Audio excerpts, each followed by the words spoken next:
Hey guys, welcome to the YouTube channel of Chemistry Plus and today I'm here with the fourth lecture of Chemical Kinetics। इससे पहले हम लोग 3 lectures Chemical Kinetics के पढ़ चुके हैं, तो देखेंगे कि हम लोग अभी तक जो Chemical Kinetics में पढ़ते आ रहे थे वो क्या था कि कोई भी रिएक्शन है हम उसके रेट यानी कि स्पीड के बारे में पढ़ रहे थे।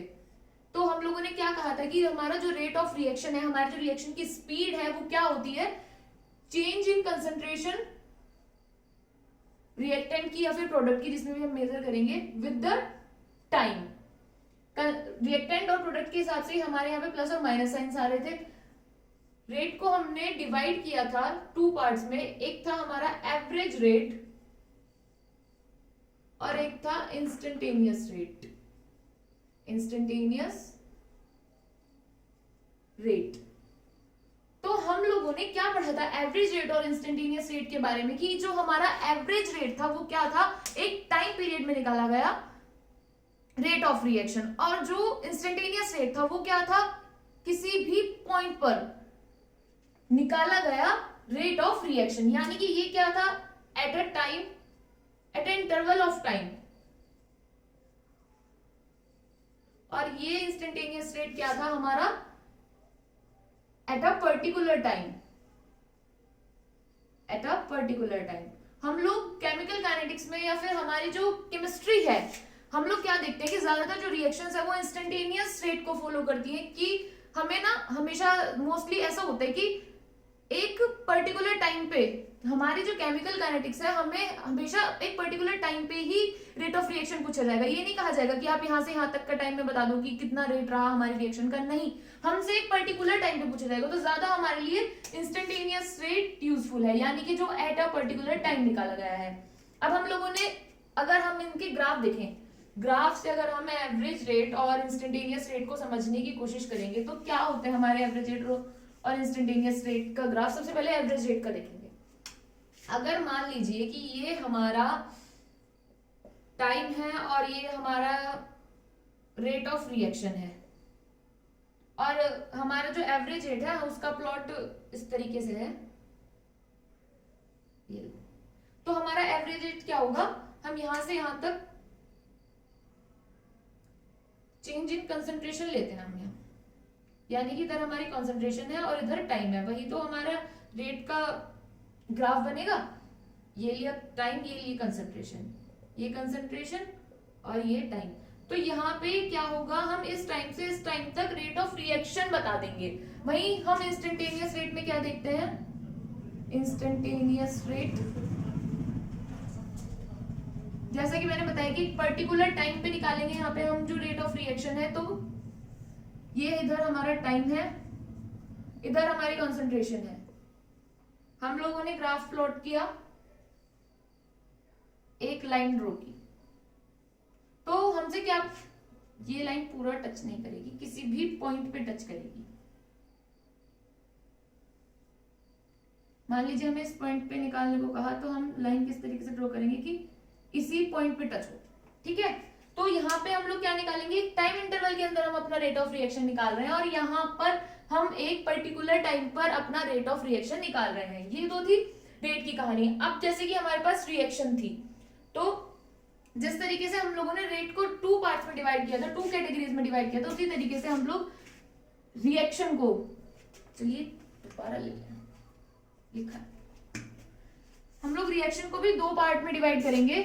लेट्स सपोज हमारे पास ये रिएक्शन है ए प्लस बी और हमारे प्रोडक्ट है सी प्लस डी। तो हम इस रिएक्शन को जो है 2 पार्ट्स में डिवाइड कर सकते हैं। एक तो होती है हमारी एलिमेंट्री रिएक्शन, एलिमेंट्री रिएक्शन, और एक होती है कॉम्प्लेक्स रिएक्शंस।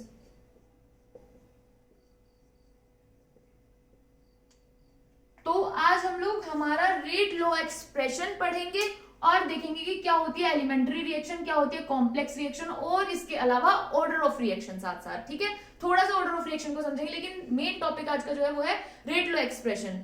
तो हम लोग अब एलिमेंट्री रिएक्शन और कॉम्प्लेक्स रिएक्शंस क्या होती है इनको डिटेल में देखेंगे, ठीक है।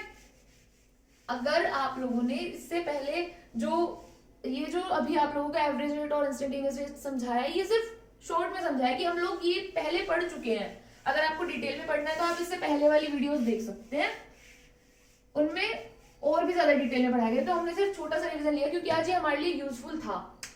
तो हमारी रिएक्शन क्या है, ए प्लस बी, हमें प्रोडक्ट मिल रहा है सी प्लस डी। अब हमारे पास दो तरीके की रिएक्शन है, एक है कॉम्प्लेक्स रिएक्शन और एक है एलिमेंट्री रिएक्शन।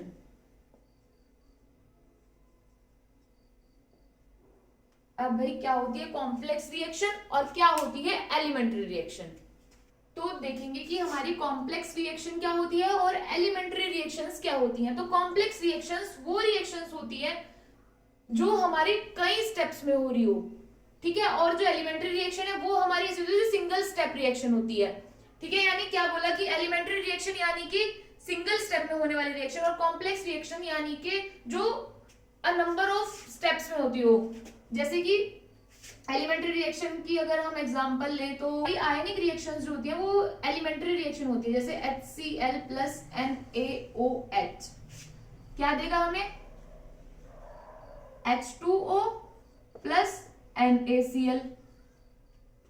वही कॉम्प्लेक्स रिएक्शंस क्या होती है, मोस्टली जो ऑर्गेनिक रिएक्शंस होती हैं, ऑर्गेनिक रिएक्शंस जितनी भी होती हैं वो हमारी कॉम्प्लेक्स रिएक्शन की कैटेगरी में आ जाती हैं। मोस्टली, सभी नहीं लेकिन ज्यादातर रिएक्शंस आप लोगों ने देखा होगा। ऑर्गेनिक रिएक्शंस कैसी होती है कि सबसे पहले कहीं पे कुछ डाला तब जाके हमें मिलता है, कहीं इंटरमीडिएट आ गया बीच में, कहीं किसी का अटैक हो गया, धीरे धीरे कई सारे स्टेप्स में हमें मिलती है ऑर्गेनिक रिएक्शन। लेकिन जो हमारी एलिमेंट्री रिएक्शन होती है वो क्या होती है, सिंगल स्टेप रिएक्शन होती है, यानी कि यही एक स्टेप है, इसी में रिएक्शन कंप्लीट हो रही है और यही हमें लिख के दिखाया हुआ है, ठीक है। अब हम देखेंगे कि कॉम्प्लेक्स रिएक्शन और एलिमेंट्री रिएक्शन तो हमने समझ ली।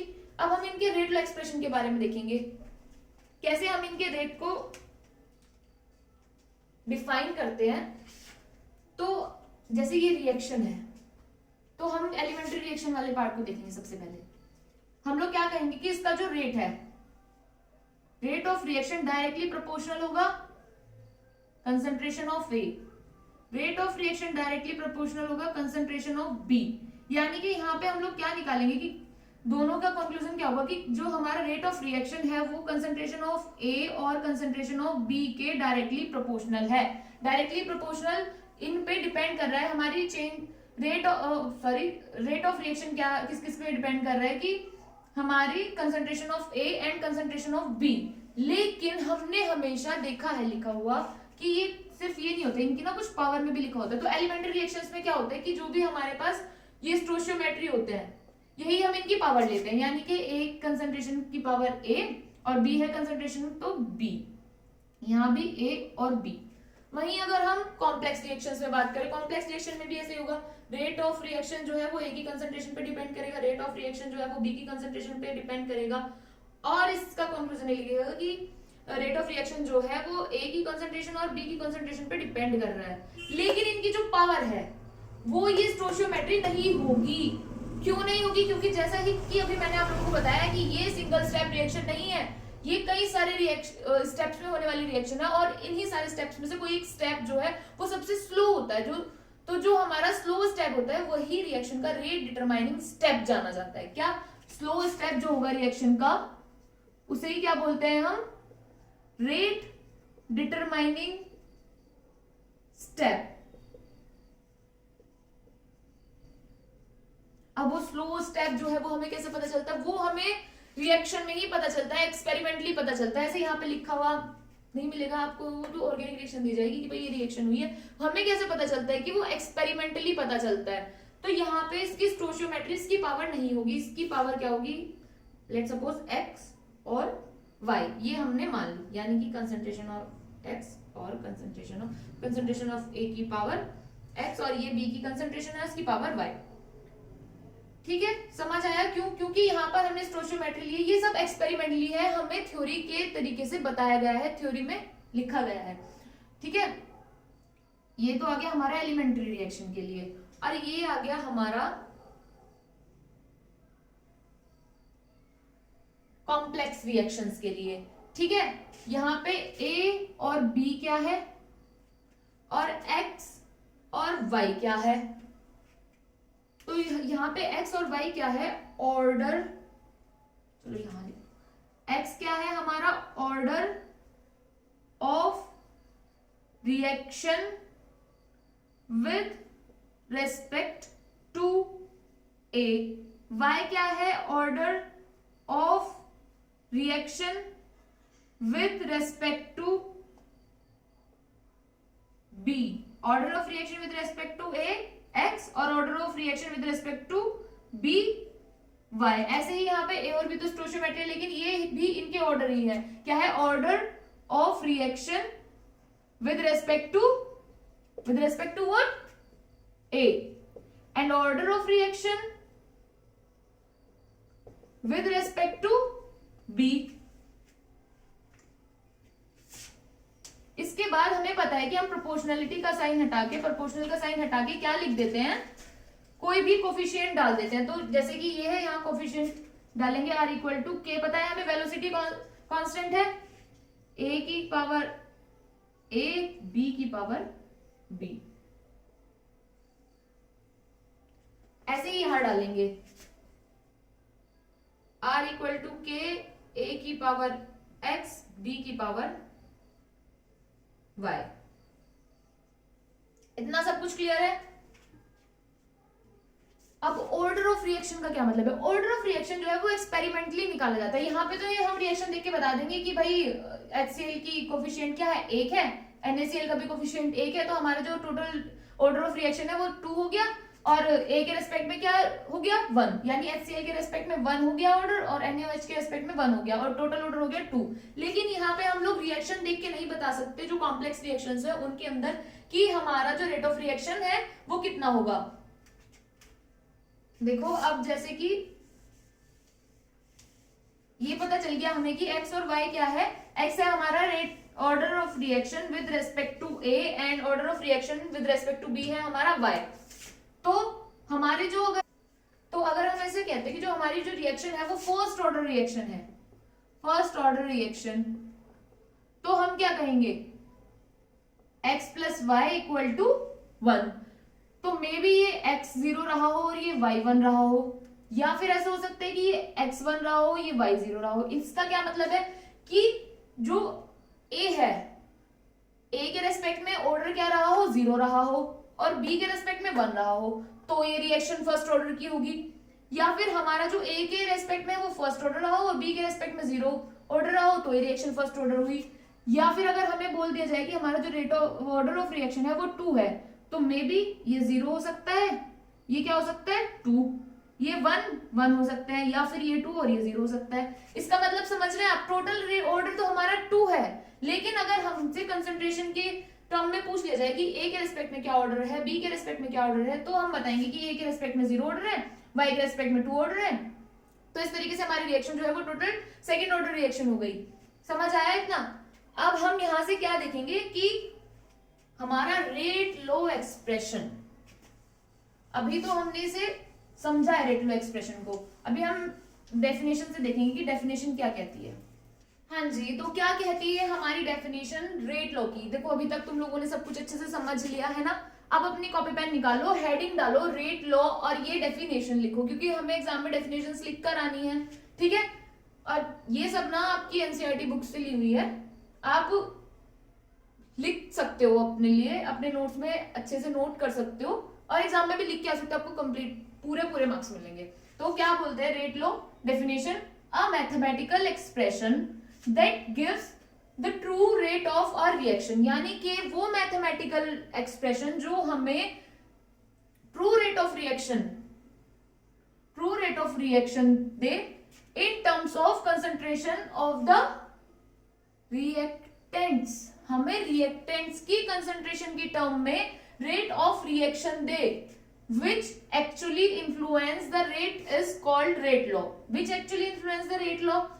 रेट इसका क्या मतलब है, यानी कि वो वाले रिएक्टेंट्स, उन वाले रिएक्टेंट्स की टर्म में दे जो दरअसल सच में हमारा जो रेट ऑफ रिएक्शन है उसको इन्फ्लुएंस कर रहा है, यानी कि जिन पे हमारी जो रेट ऑफ रिएक्शन है वो डिपेंड कर रही है। ठीक है, तब उन वाले रिएक्टेंट्स की कंसंट्रेशन की टर्म में हमें क्या दे, रेट ऑफ रिएक्शन, उसी को हम बोलेंगे रेट लॉ। अब इसके बाद हम लोग एक और डेफिनेशन देखेंगे, ऑर्डर ऑफ अ रिएक्शन क्या होता है। तो अब बात करेंगे कि क्या होती है order of a reaction. Order of a reaction की डेफिनेशन देखेंगे, the sum of power of exponents to which the concentration terms are raised in the rate law expression. यानी कि the sum of power of exponents, यानी देखो हमने rate law क्या लिखा था, हमारा रेट लॉ एक्सप्रेशन देखा ना अभी, are equal to K A to the power X B to the power Y.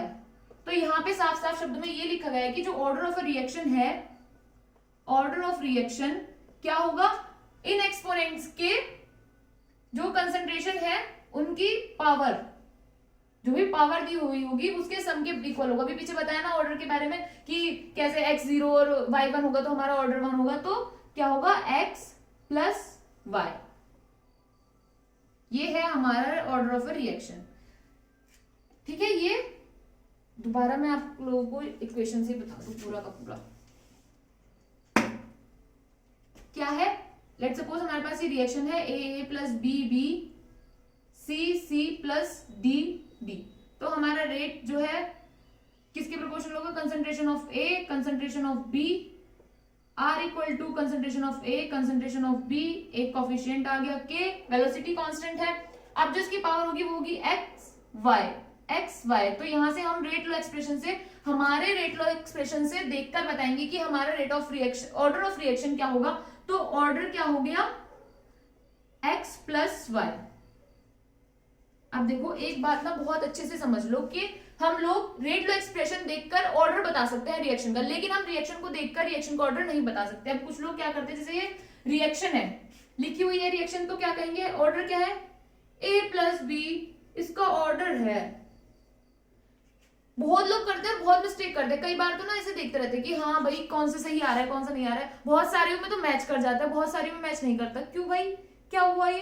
तो वहां पे डिफरेंस क्या होता है, जब हम लोग 11th-12th क्लास में होते तो हम लोगों को पता नहीं होता इन बातों के बारे में कि जो ये हम देख रहे हैं ना, जिनका मैच हो जा रहा है ये कोफिशिएंट से देख के कि रिएक्शन, हमने रिएक्शन दिखी और रेट लॉ एक्सप्रेशन लिखा नहीं उसका और बता दिया कि रिएक्शन कौन से ऑर्डर की, हम बता ही नहीं सकते। हम सिर्फ एलिमेंट्री रिएक्शंस का बिना लिखे बता सकते हैं, क्योंकि एलिमेंट्री रिएक्शंस में और जो पावर होगी वो क्या होगी, इसकी स्टोइचियोमेट्री होगी। ये स्टोइचियोमेट्री जोड़ दी हमने और हमारे पास क्या आ गया, रेट ऑर्डर ऑफ रिएक्शन।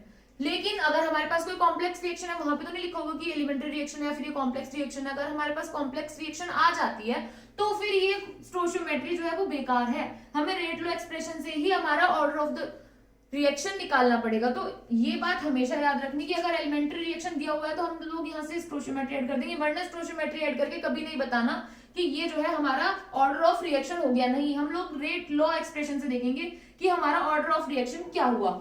तो अभी हम लोगों ने क्या पढ़ा, रेट लॉ एक्सप्रेशन के बारे में पढ़ा और ऑर्डर ऑफ रिएक्शन के बारे में पढ़ा। इस एक एग्जांपल से आप लोगों को पता चल गया होगा ये क्या है, ये हमारा रेट लॉ एक्सप्रेशन है। क्या है, रेट लॉ एक्सप्रेशन। और ये क्या है हमारा, ऑर्डर ऑफ रिएक्शन। दोनों डेफिनेशन यहीं से क्लियर। अब हम लोग एक एग्जांपल करेंगे जिसमें हम हमारा रेट लॉ एक्सप्रेशन भी देखेंगे और ऑर्डर ऑफ रिएक्शन भी देखेंगे। आप लोगों को इस एग्जांपल से पूरा क्लियर हो जाएगा। ठीक है जी, तो ये है हमारे पास एग्जांपल। हमें ये इक्वेशन दी हुई है 2N2O5, हमें क्या दे रहा है 2N2 + O2 और इसके साथ हमें रेट लॉ एक्सप्रेशन दिया हुआ है। इसका कैसे है, रेट लॉ एक्सप्रेशन ये भी हमारे पास गिवन है। क्या दिया हुआ है, rate is equal to KN2O5। तो यहां से हमसे क्या पूछा गया है कि हमें रेट लॉ एक्सप्रेशन दिया हुआ है और इक्वेशन भी दी हुई है। हमें क्या बोला गया है कि हमें बताना है ऑर्डर ऑफ द रिएक्शन क्या होगा।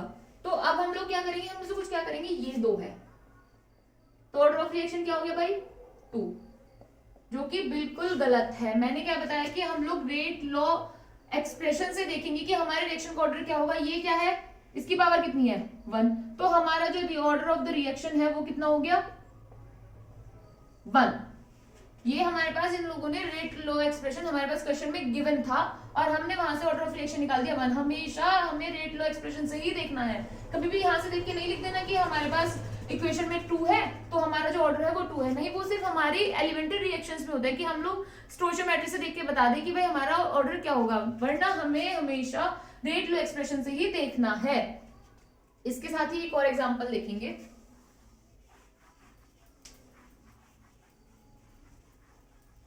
हमारे पास एक इक्वेशन है, हमारे पास ये रिएक्शन गिवन है, हम लोगों को कहा गया है कि इस रिएक्शन का जो ऑर्डर है वो है 3/2 लेट्स सपोज। तो कहा गया है कि हमें रेट लॉ एक्सप्रेशन लिख के बताओ क्या होगा। हम लोगों को ऑर्डर दिया हुआ है, रिएक्शन दी हुई है, हमसे इसका रेट लॉ एक्सप्रेशन पूछा है, तो हम लोग क्या लिखेंगे, रेट इक्वल टू के CH3CHO। तो हमारे पास यहाँ स्टोइचियोमेट्री कितनी है 1, तो हम इसकी पावर में 1 लिखेंगे कि हमारा यहाँ पे क्या आएगा, हमेशा order of the reaction, order क्या दिया हुआ है 3/2।